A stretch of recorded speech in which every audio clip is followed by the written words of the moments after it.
Artis Laudya Chintya Bella menceritakan awal mulanya memutuskan untuk hijrah. Ia mengaku sempat mendapatkan ujian yang begitu berat sehingga menyadari bahwa ia makhluk lemah yang membutuhkan Allah. Titik balik saya pas lagi dapat ujian yang berat banget buat saya. Tapi di balik ujian itu, Allah tahu saya hamba yang lemah. Karena saya lemah, saya butuh yang kuat dan Allah kasih saya kekuatan.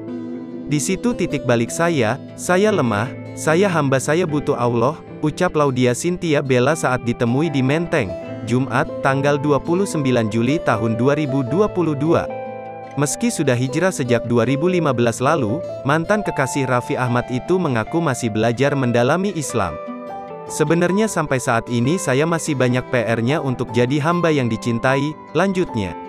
Ia pun menuturkan kalau selama ini tantangan terberatnya adalah istiqomah. Tantangan sampai sore hari ini tantangan terberat, gak tahu saya bisa istiqomah atau enggak sampai hari nanti, ujar Bella. Ia berharap proses hijrahnya ini menjadikan ia hamba yang istiqomah. Semoga Allah jaga lisan saya, karena istiqomah tantangan terbesar saya, pungkasnya.